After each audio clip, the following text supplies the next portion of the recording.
Hey, it's Miss Mocha. I'm coming now with a message that I keep getting about my family, and I'm so sick and tired of hearing it. I mean, I don't know what's going to be done about it, but I guess God wants me to use my intuition and my gut feeling and my dreams to expose the darkness. And I guess I'm exposing the darkness in my family. So, um, I guess I'll start with saying I keep having dreams about family members, both sides of my family, my father and his side, my mother and her side. And the dreams are pleasant. It's nothing um, really wrong or happening in the dreams. That's why I've always blocked them out or chalked them up as nothing because they were never like bad dreams. It's always like family get togethers, but I keep having a repetitive dream about my grandparents' home in St. Louis, Missouri, known as the farm. And this is where they, you know, got married, had all their children, which is my mother and her siblings, and raised them. They had an actual farm, they had acres of land, but they were not like wealthy, rich people. They were like living in poverty almost. And the house, I don't want to go into like all the detail. I don't want to badmouth anybody or anything, but it just wasn't, it didn't turn out to be like a pleasant living arrangement, or living conditions. And so they were not living in wealthy or upscale luxury living conditions, which they could have been had they took the farm and turned it into a business. But um, that's beside the point here. So what I've repetitively been seeing is just me there at my grandparents' house on the farm, just different things happening, picnics, barbecues, family get-togethers, and I see my mother's side and my father's side, their family all the time. It's like a reoccurring dream. And I'm asking God, like, why do I keep dreaming about these people? What do it mean? And you probably can say, oh, it just means you miss them, and because my grandparents are no longer alive.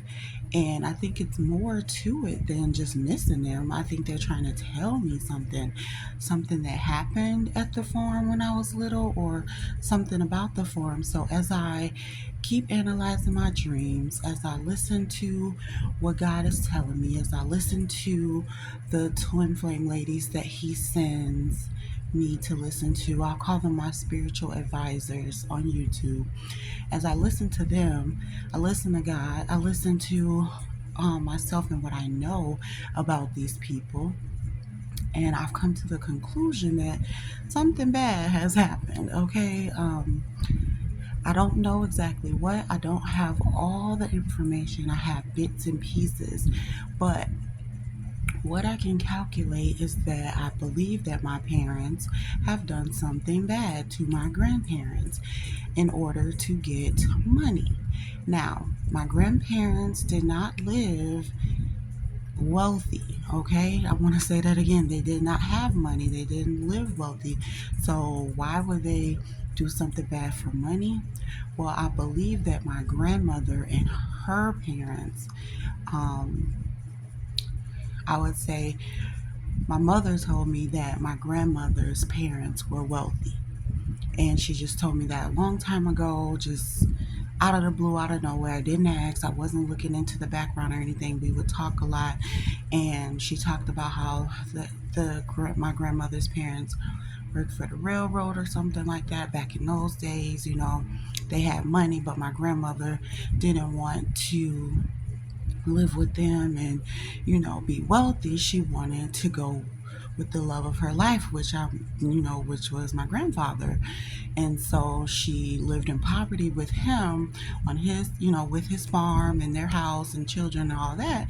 And she didn't have the money from from her parents.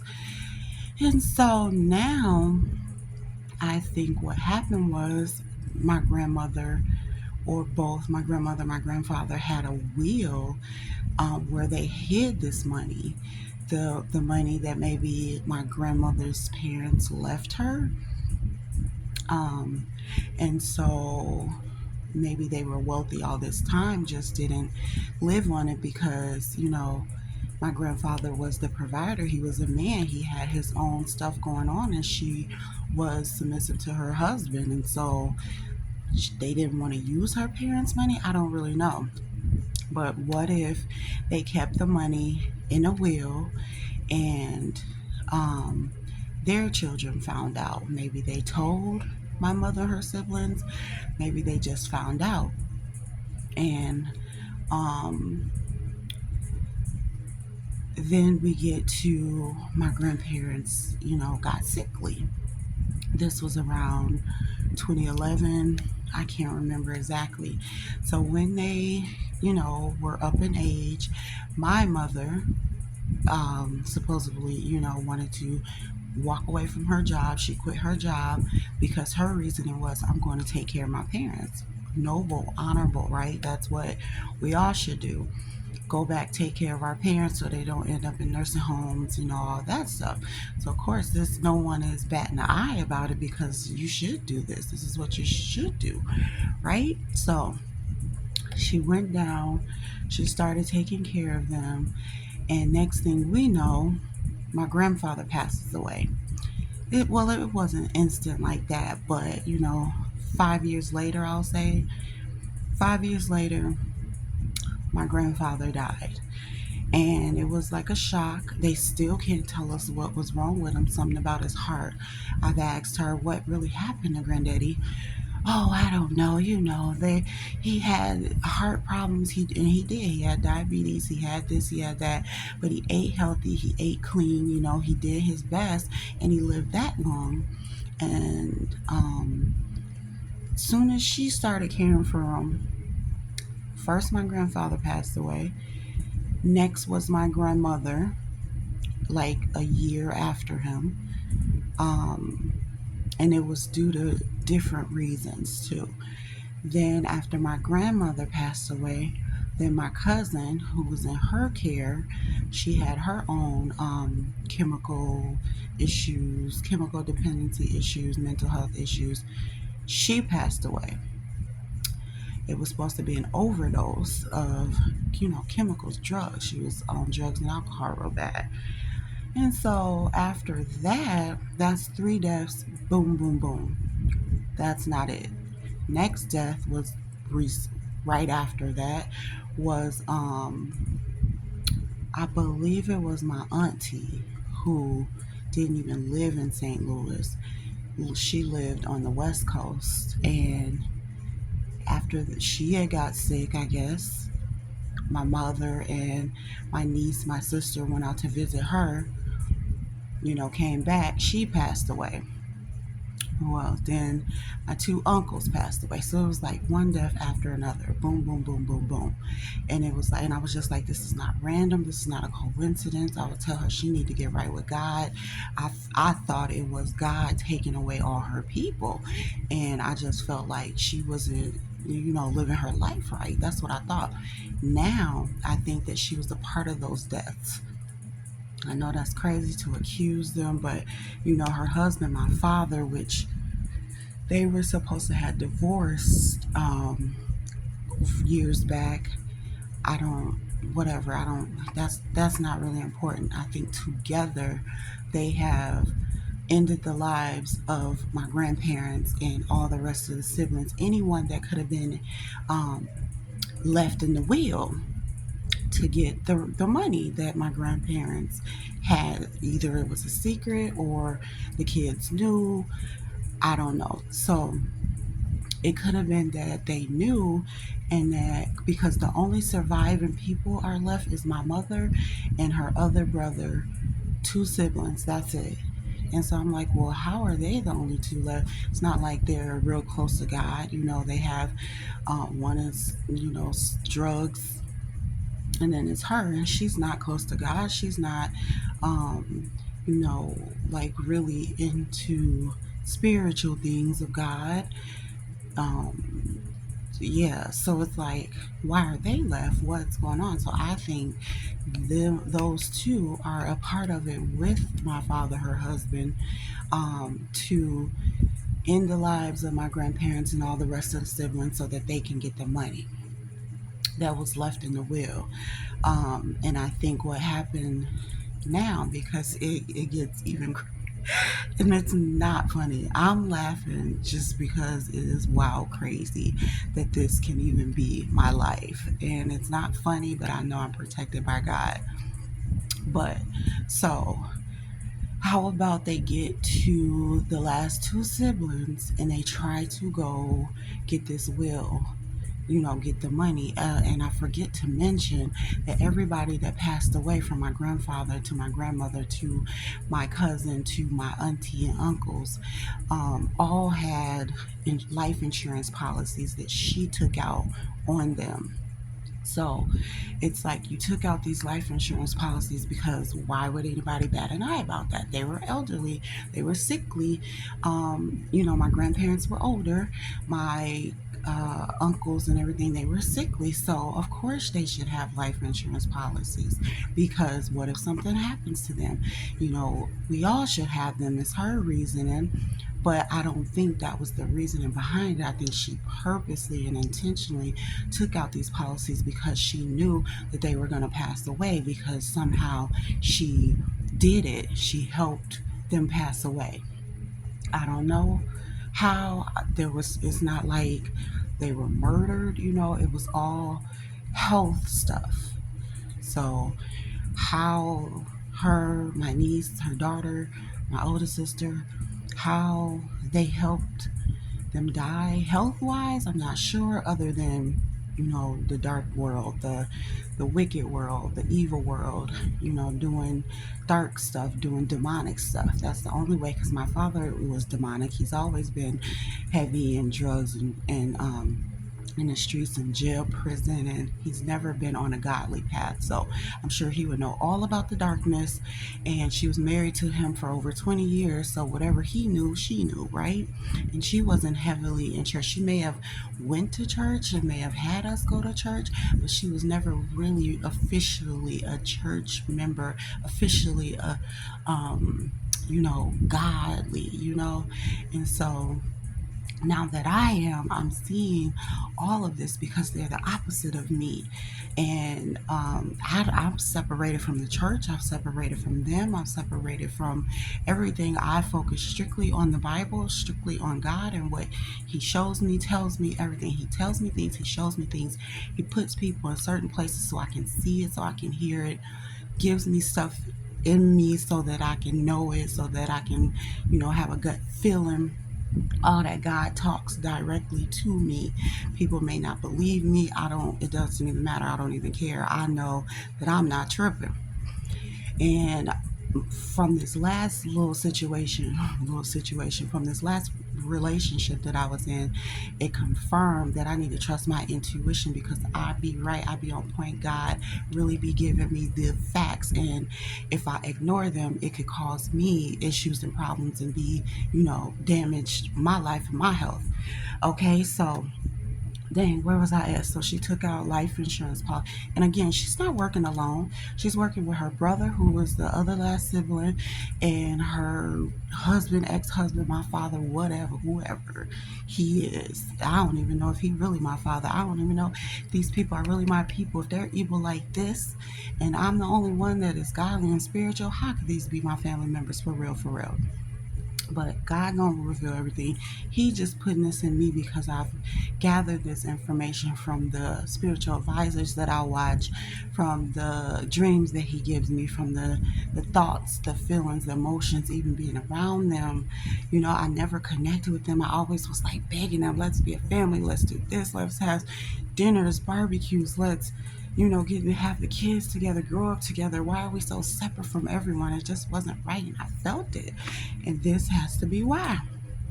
And um, so after the last family member passed away, which was my uncle. And again, it still didn't dawn on me. I was living in Chicago at the time. This had to be roughly around 2022, no, maybe 2020 through 2022 is when I was living in Chicago.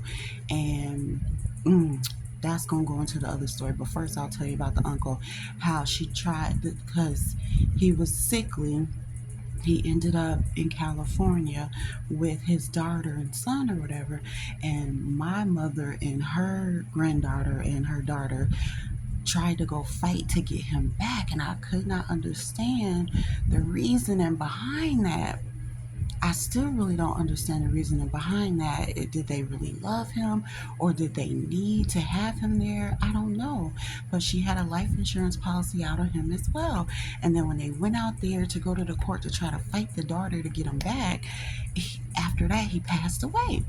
And I don't believe she even gave the life insurance money to the daughter to bury him. I'm not really sure about what happened, because I was trying to be separate from all of that, because I didn't agree with none of it. I thought it was wrong to even go out there and fight the daughter to get him back. But I think it was all a plot, um, that her and the daughter and the granddaughter needed him for some reason. I don't know, where to get his life insurance money. I don't know. But it was real weird and odd, and that it did not feel right at all.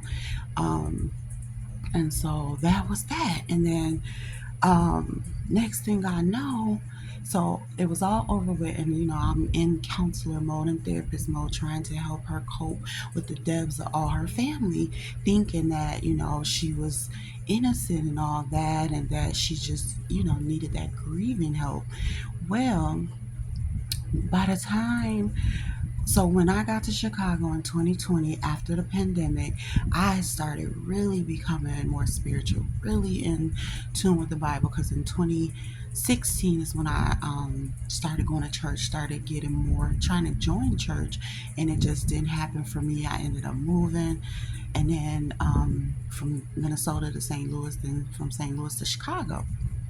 And that was also weird too, because I was trying to go down there and stay with my mother in St. Louis. Then my father came, and it was like, I don't know, it was weird. Now that I can look back on it, it was a little dark. It was, and when I say dark, I mean ungodly. It wasn't like they were in a godly position to love and support and all that, to be a family and stuff. And so I ended up moving to Chicago for a job. And then right when I moved to Chicago 2020, the pandemic came on, right? And so I started getting more close to God, more into my spirituality, waking up, as you would say, having a spiritual awakening to come into who God wanted me to be, how He wanted me to be. And that's when He started giving me knowledge and pieces and wisdom. I was seeking it, and He was giving it to me. And that's when I started finding out things about myself. So it got to the point of they started to want to attack me. Okay, hold on one second. Okay, I'm back. So I forgot where I was at, but I think I left off in Chicago when I moved there. Got close to my into my spiritual journey, and then things started happening with me. It was like they were trying to come after me. I didn't know it at first. My sisters, well, I started talking about how I woke up to this journey and I had a twin flame, which, is the worldly world word to say, but in reality, I woke up to being a part of the 144,000 that's talked about in the Bible. And so I created a blog, I put these things out to try to explain what God was telling me, that I was a part of the people in the Bible. I didn't know how. I still don't know how, but I know that that's what God told me, and that's what I was going to run with, live my life with, honor and obey, because he said that I was part of the Israelites, the ones that were talked about in the Bible, the actual original 144,000. I was one of them. And I would try to tell my family, and of course, no one's into the Bible like that, so they either didn't believe me or they weren't, taking the information, they didn't understand it, whatever. But I just kept on. I was telling them about the husband that God had for me was also a part of, the spiritual, in the Bible, 144,000, and we're a payer, and we've come here just like in the Bible to help, to bring people to meet God, not meet God, but to know God, to be godly themselves and things like that. And I was even trying to reach out to the guy because when I moved to Chicago, of course, he was there. And I was trying to connect with him so that we could begin our life. I thought I was finally getting my husband and all that then, but this journey is it's not what you think. It's very different. So I didn't end up connecting with him, but I connected with another man, and oh my gosh, that just turned into a whole bigger thing. Um, this guy, my sister and her people, her children's father, children, they were all in Chicago at the time. And so that's kind of who I knew in Chicago. And I was there. I didn't go there for her, but I was, glad she was there so I could have some kind of family there. Um, and it turned out to being like I was still on the outside. Like they would have parties and certain things for the kids, and they wouldn't invite me. I would only know because my daughter was so close with my sister's daughter, her cousins.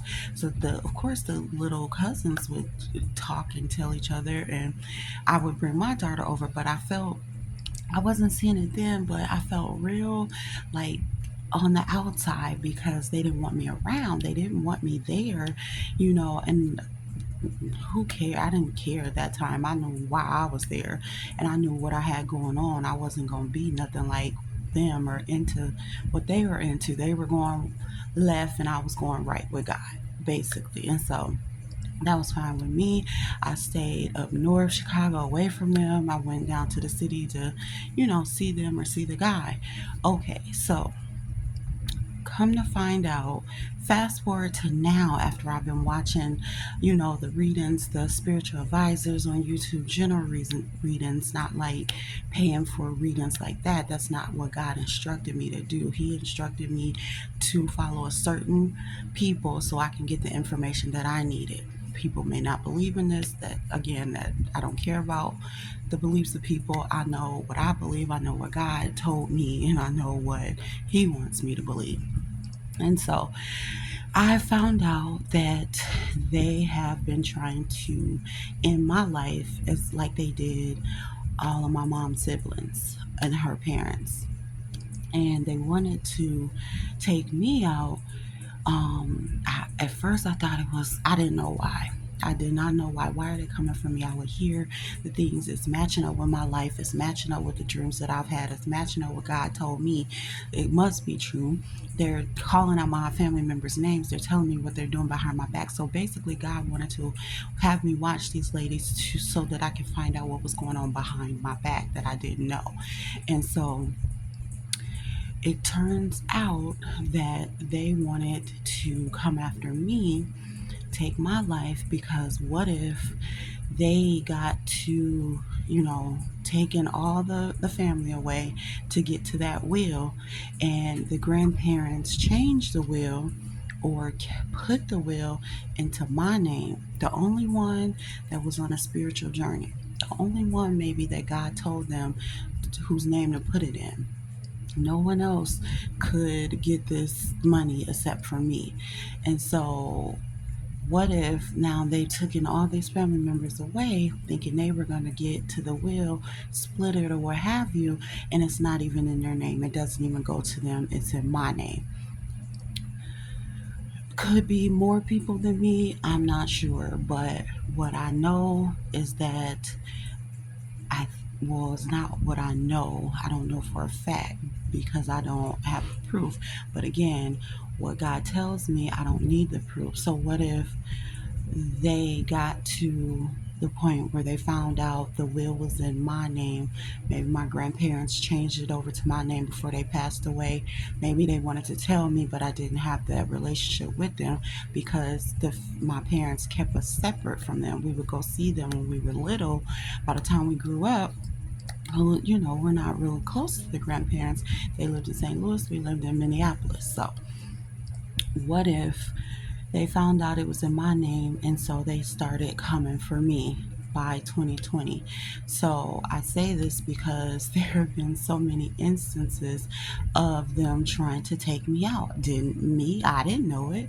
I'm just naive, gullible, living my normal life, thinking everybody's my friend, loves me, cool. My sister loves me, her people love. We're all a big happy family. We're kicking it. We're in Chicago. They had me meet this guy, and of course, they didn't even have me meet him. They just had him around because they knew that he was like my type that I would interested in, tall, dark, and handsome, that I would fall for. And I did. And from there, we started, talking and kicking it. 3 years go by, and certain things would happen. Like, my phone had got hacked. My car was tampered with a lot. They would like do certain things to my cars. Um, Took the battery out, messed with the wires and things like that. It was like strange things, and I kept having to go to the mechanic. I found a mechanic just at the gas station, and the only one that knew about them was the guy friend and my mother.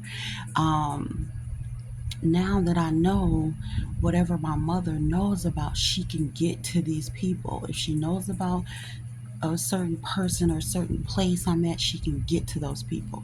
I don't know how yet, but I know she can get to them, or my father can get to them, my sisters can get to them. However they do it, they get to everyone that I've ever encountered, talked to, known in my life. And so they would do strange things to my car, make me feel like I'm going crazy. I'm always out of work, losing my jobs, and I thought that was just me. Things just kept happening to where I would lose my job out of my control. And I'm always running to tell my family all of my business, everything. So they knew everything about my day, everything. And one specific time, I was watching a lady, and she would talk about how she had this dream. It was a scary dream. She was real serious, and she talked about how she had this dream about someone's car had been tampered with. They were going to go over train tracks, and the train was going to hit them and kill them. And she said she saw blood and guts and all that. And it was a warning. She was like, if you go over train tracks, try to avoid them. And I was so freaked out because the only way to get down to the city, to the guy's house, was going over train tracks. And I was like, no way, this cannot be real. This was when I was first started watching these ladies, and I was trying to figure out if this is real or fake. And so I continued to go over to his house, but I took another route, so that I would avoid the train tracks, okay? And every time I would go over to the guy's house, he would be so surprised, like, oh my God, you're back. And I never knew why. I thought he was just saying that because, he wasn't a real great potential boyfriend or guy friend or husband. So why would I keep, going back to the hood, dealing with him? Well, he did, sell weed and stuff. So I was smoking with him when he was drinking, partying and stuff. Um, so that's why I was returning to kicking and stuff, because I didn't have a life up north, just me and the kids working every day. I wanted to kick it and stuff, and since my family wasn't kicking it with me, at least I had this guy friend to kick it with. It was nice to be around a man. It didn't matter what he had going on. I knew he wasn't my husband. I just was kicking it. And so I found another way to get there, and it was the same distance, and nothing happened. So I was like, that lady must be tripping. That must have not been for me. It must have not been my message. I'm all right. Nothing happened. So fast forward to I'm getting ready to move out of Chicago, and I'm moving to another city further up north in Illinois. And I go to that city. I'm on my way to go to that city to check out the housing. Why do I get 30 minutes out on the highway and the car breaks down? And I'm like, what the hell is going on? So the car breaks down on the highway. I literally had to get it. No, what I did is because it felt like the muffler broke or got a hole in it or something. So I was eight and I couldn't like drive. It was like, and I know the muffler sound is a real loud sound when you get a hole in it, but you could still drive. Well, I couldn't drive. So it was like I was pushing on the gas, it wasn't working, but it was like slowly putt putt, and I was able to putt putt into the gas station. And then from there, I had to get help. I didn't know who to turn to, so I had to call my mother for help because I knew that the car, who's it's my car that I drive, it's in her name. She had got it for me, and so she had put, I knew that she had AAA on it. Well, she had told me prior to this incident that she had canceled the AAA because it was too expensive or something like that. She no longer could have it anymore. Something about me using so many trips that it was going to cost her more money now, because I was using AAA a lot, because I would have blowouts on my tires. I would have these freak things go wrong with the car, and I would be stranded on the highway, needed AAA. Now I know that they were actually doing that to me, to the car, to cause me to get into an accident because they were trying to take my life. But anyway, this is how I confirmed that. So when I called her, I was like, I need help. I'm stranded. Car broke down. It's really freaky. I could have been hit. I was on the highway and it just broke down. It's making this loud noise. I can't drive it out. It sounds like it's going to blow. Not sure what's wrong with it.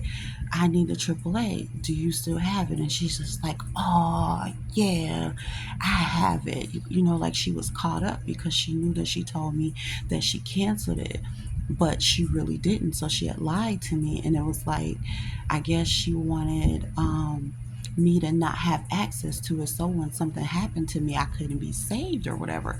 I couldn't use the AAA. I would be stuck and stranded. I know this is my mother, right?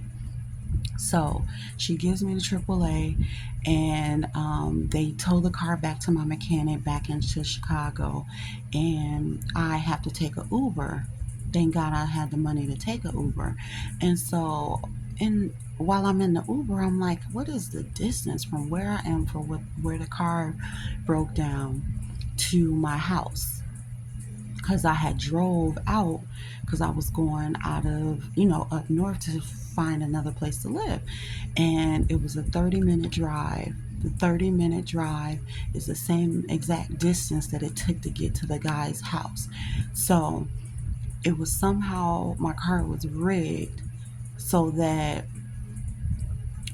when I drive that 30 minutes or however much mileage that is, that the um, the pipe was gonna bust and I was gonna be stuck. So the lady's vision of being stuck on the train tracks, that was for me, because it was the same exact distance, 30 minutes to the guy's house over the train tracks.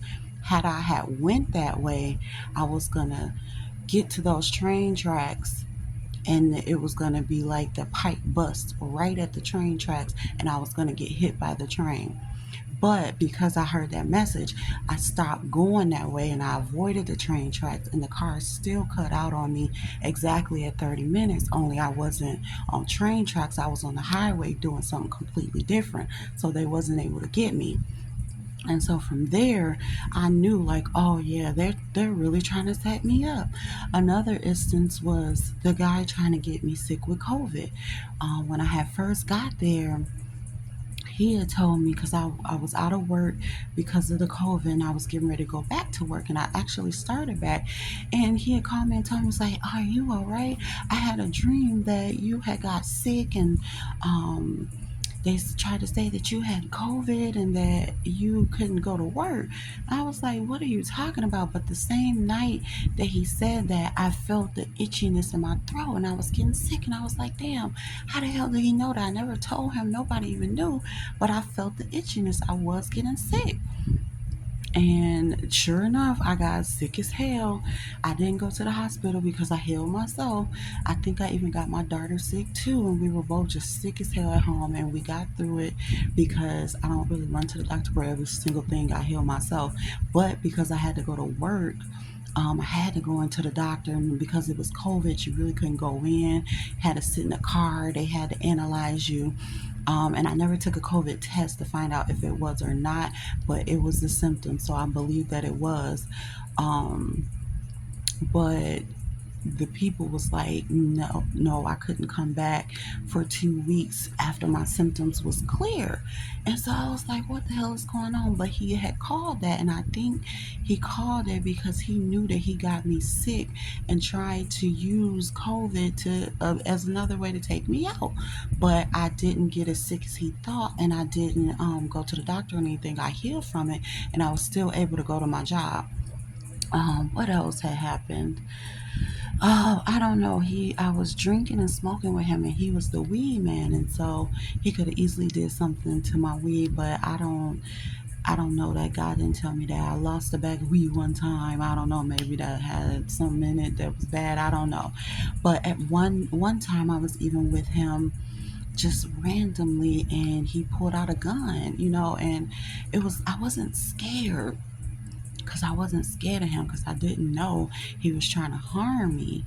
I really thought that he really cared about me or whatever, loved me or whatever. But just knowing those kind of guys, they don't know how. How could they love somebody they don't even know how to love themselves, or their own mothers and fathers and stuff like that. So anyway, he put out a gun and he was waving it around. I'm like, dude, put that away. What are you doing? And he put it away, not knowing that probably was a time he was supposed to harm me, shoot me or something, and he just couldn't do it. He never could do anything to me. One time he would be like, "You're not going home," like with a straight face. And I would always think he was joking when he said that. But I don't think he was joking. I think he was the guy that they sent to try to harm me or take me out, kill me, and take a life insurance policy out on me because they knew that I was in that will. Um, and even after him, after I moved out of Chicago and I finally got up north to Rockford, Illinois, and it was only because my landlord had helped me. Yeah, the landlord guy, and I thought it was out of the goodness of his heart that he helped me. No, because come to find out, he must have told I don't know how he got to know these people. I know it sounds crazy, but somehow the landlord was the only one that knew my location to the new place in Rockford. But yet, when I got to Rockford, people were stalking me, people were following me, riding past the apartment building. Um, And then I was even getting messages of there being a camera inside the apartment building.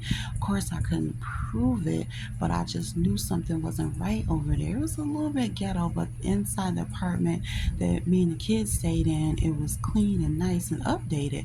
But the outside was ghetto. There was a gay couple across the street, or not across the street, across the hall. They were like my neighbors, and they would always try to get me to come over, be friends with them, and I just wasn't feeling it because I knew something was up. I was listening to the ladies still, the spiritual advisors. I was listening to God, what he was putting into me, and I knew that they were all a part of it. How my family knew where I was at, I don't know, but I really think that my mother knew the lady upstairs, which was in a wheelchair. Somehow they were connected. I don't know, and I still can't explain it. But only thing I could say is that my mother and father, whatever, got a hold of my landlord, who I thought was out of the goodness of his heart that he took me over there. Come to find out, they were all in on it, and so the landlord must have somehow told my mother and the new owners of the apartment building, to watch me, to put a camera in the house, to let these people stalk me, There were men trying to get me. I would take walks and guys would, and you would think they're just normal people trying to holler at you, and none. It was all played so well. They were being sent to me to watch my every move, to know where I was going, to know what I was doing, and all of that. It was crazy. It was a crazy time, but I had cut the dude off.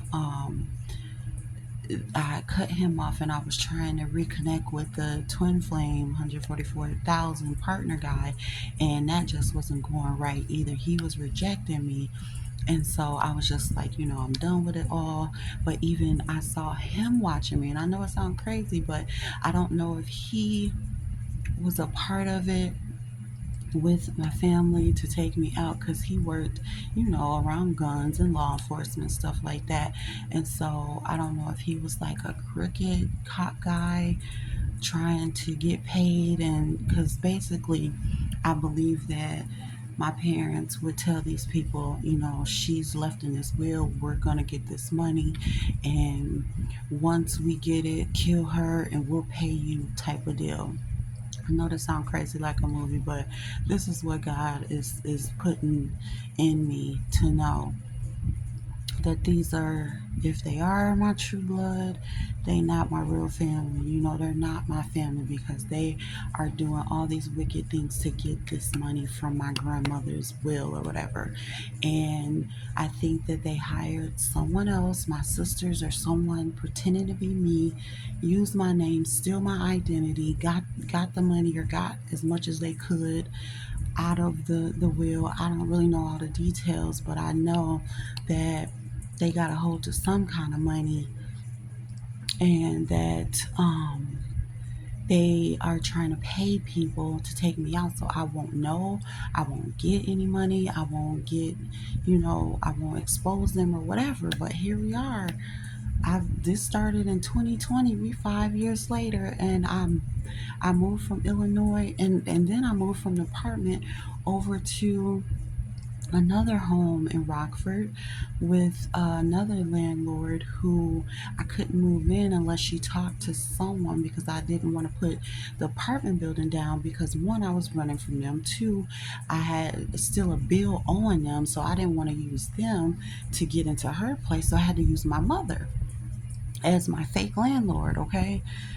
And so that's how the new landlord, this lady, got connected with my mother, so that, and she had cameras on the outside of the house, so I think that she also had them on the inside of the house as well. She was watching me. She didn't treat me right. She was mean and cruel, because I was still out of work and I was using estate money to pay her, and she didn't like that. She wanted to be paid by me every month. She didn't want to go through the state or the courts or anything like that, but that was the only thing that I could do. And so I stayed there for a year, and she got paid for that year, but she was just still mad that I hadn't got a job and paid her. And it was like there was nothing I could do, because God had me out of work, so that I can create my online platform, my spiritual therapy. And so I was being obedient to Him. Well, people don't like that when you're being obedient to God and you're not doing the normal things you're supposed to do, or you're knowing things, waking up, being spiritual. They hate you for it. When you renewed your mind, transform, they hate you for it. And so this is what was happening to me. So she was harassing me. The previous landlord was, they all would harass me for money, but I didn't have it because God had me out of work. And so when you owe people money, they start being ugly to you, start doing things that are ugly, that start treating you bad, treating you some type of way when you don't have money, or when you owe them money, they'll treat you bad. And this is what the family did to me, treat me some type of way, because they had to help me with money and stuff, until I got to the point where I just stopped asking. And so anyway, at the new place with the wicked lady, um, it was instances around there. People were following me. People from Chicago would follow me. I seen the same guys that I seen in Chicago. I seen them follow me, and they all worked in the security. Um, security business. They were like security guards, or that was a real popular thing in Chicago for the guys to end up being like security guards or working contracting with the law enforcement or whatever. And so I seen them following me. Every store I would go in, they would go in, be like teenagers following us. It really like people were sent to follow us, me and the kids, everywhere we would go. Cars would be parked in the abandoned lot that was owned by the government where the cops did their training. So it was a lot of um, people following me, the police watching, the government watching, and even the government harassing me with military men on my socials, trying to send me messages, trying to meet up with me and stuff, all having the same spiel, the same message on how they want to meet me, how their wives died, how they only got one, two children or whatever, how they're based here and they want to connect with me. It somehow my family is working with the landlords, working with the guys, working with the government to try to take me out. And it's like because of this will, because of my spiritual knowledge now, because I know about what's going on. And so I wanted to make this video today because it's like God is pushing me to keep saying this stuff, keep putting it out, because I keep having a dream, I keep having the feelings. No one is admitting it. It's like they're just going on. My mom claims to be, oh, I just miss you guys, I love you guys. No, I don't think it's that. I think it's that you're feeding off my energy or something, or you're obsessed with me. People do become obsessed with me, and I'm not trying to brag at all. I don't even like it. I don't like attention. And so when people just gotta talk to me or gotta be around me or gotta get to me, I know it's something up with that. That's how my kid's father is or used to be. And I've cut him since I moved to Chicago 2020. I cut him completely. And I know he still has hatred for me. He doesn't take care of the kids. I was getting child support, that's always up and down. And he's been mad about that. He's mad that can't see the kids. So I know him and his family members are a part of it because they feel like I think I'm too good to be around them. I walked away from them, and that's fine. Anybody that I walk away from gets mad at me because they feel like I shouldn't walk away. I should still be with them, even when you're treating me poorly. No, thank you, or not treating me how I want to be treated. And that was my family too, especially my father. I even went to pick my father up from Iowa to bring him back to Chicago to try to help take care of him, and it didn't feel right at all. It felt so not what I should be doing there, and he was way more sickly than I knew, and me and my sister couldn't help him. So he ended up going into a nursing home, and I moved out to the other city in Rockford. And so it was like God was always, every time I tried to go be around this family, be with this family, love this family, God will pull me away from them. And this is why, because they had this plot all the time to try to end me, take my life, cash out on the insurance policy.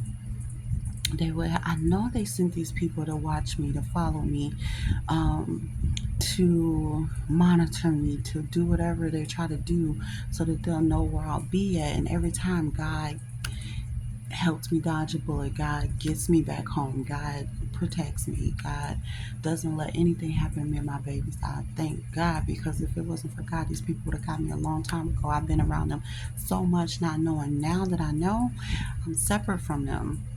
And it's like I'm tired of the separation. I'm tired of the fakeness. I'm tired of them. Every time I talk to my mom, the first thing she asks is try to get my address. The first thing, like I'm not stupid anymore. I'm up now. I'm woke. I'm spiritually in tune with God. He's protecting me. He's telling me. And if y'all did this to me and to the rest of the family, y'all gonna suffer the consequences. Y'all gonna pay for this so much. You're already up in age, so it's like you probably don't even care because you feel like death is going to be your way out, and it's not going to be your way out. It's not. It's probably why you get to live for so long, because you're going to pay for everything that you've done. And it's like even now they don't know where I live, but only a certain couple people do, and that includes the guy I was in a relationship with. Now if they find out, then I'll know for sure that he was actually a part of working with them too. Right now I don't know if they got to him, but I know When I came back to Minneapolis, I had to stay with my mother and my niece, and it didn't really go well. It didn't go bad, but it didn't wasn't great either. I really felt like I shouldn't have been there. Like they didn't even want me there. They just wanted me to come back, this fake pretend so that they could have me around so that they could plot against me, and it'll be easier with me there to try to harm me than it is with me away from them. Well, I was there, 2 months. God got me right out by December of last year. And from there, they don't know where I live. So I hope to keep it that way. And I hope that they can't watch me and stuff now because they can't locate me. So I feel like now is the perfect time to put this out to let them know that I know what they've done and I know what they've tried to do to me. And they don't even care about my children to try to harm me. They probably want to harm my kids too. Anything to get to me to break me down so that I won't expose them. I won't get this money. I won't, you know, I won't. They don't want me to have a life. They don't want me to be successful. They don't want me to win because they've never had it. And of course, if my name was left in a will full of money and I was the only one or I was one of the only ones and they weren't, of course they're going to be jealous and envious and mad about that. It's like the story of Joseph in the Bible. Like, I am Joseph and my siblings tried to kill me, mother, father, and well, that didn't happen in the story of Joseph about the parents trying to kill him, but in my story, it does, where everyone wants to kill me for some money, to take insurance policy out on me, steal my identity to get it, and then off me like I'm just nothing. That's what they've come down to, and it didn't work because God has protected me. He told me what happened. He told me what's going on. He told me who's involved. He keeps telling me, he keeps showing me these people in my dreams. He keeps on letting me know, giving me insight, giving me wisdom, moving me here, moving me there, putting me, I'm like on the run, but I'm not. God is just moving me so these people won't get to me. And when I was living with them for the 2 months, I moved out to where I am now, but they didn't know, they don't know where I live, my address, but they sure know where I worked. And so just like with any other place they can get to these people, they got to my former friends, former classmates, former guys, former lovers, former whatever. They got to everybody, and I guess they got everybody on board by promising them money. And so it's like, I guess they did the same thing with the people at this job. Well, now I no longer work there. Now you don't know where I work, you don't know where I live. Unless you got a tracker on this car, which maybe you do. I don't know. Somebody got a tracker on it. And if it's not her whose name is under, then it got to be the guy from Chicago, or it could be the twin flame. I'm not real sure. But somebody got a tracker on it. So everywhere I go, I know y'all know where I'm at. And that's okay because God has me protected. And when it's finally said and done, you won't have my car tracked, you won't have me tracked, you won't have my jobs tracked, and none of that, because you're not finna know where I'm at. I no longer am at that job. You don't know where my address now, and I'm gonna get a new car, so you're not gonna be able to use that to keep tracking me. So I hope y'all know this is it.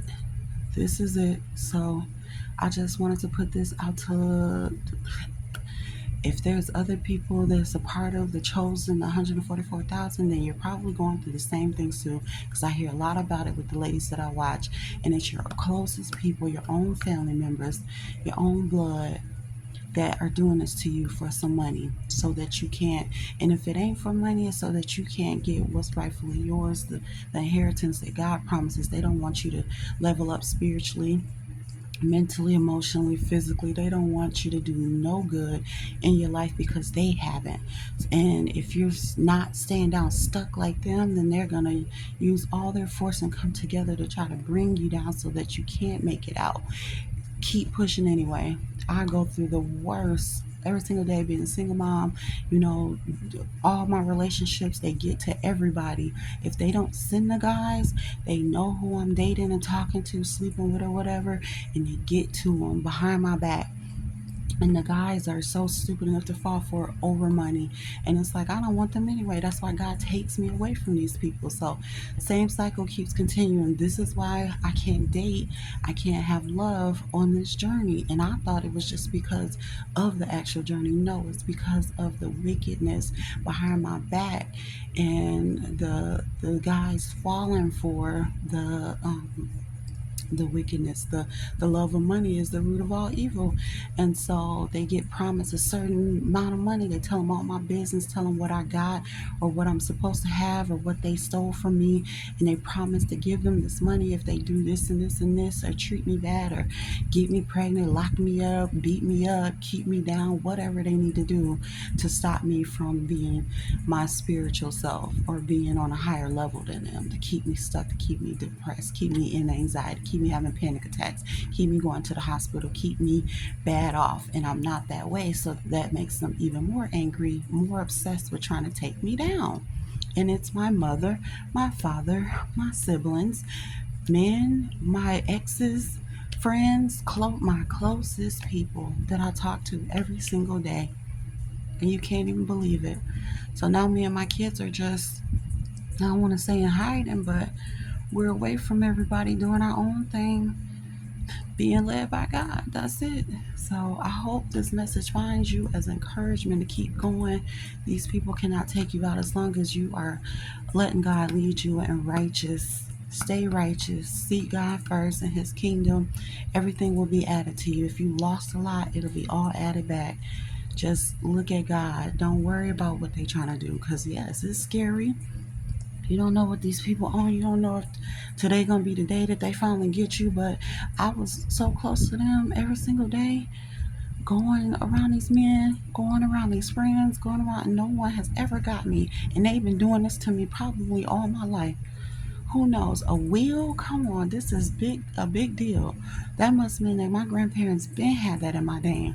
They been knew. How they knew, I don't know, but they been knew. And I didn't know. I had to find out like this, you know?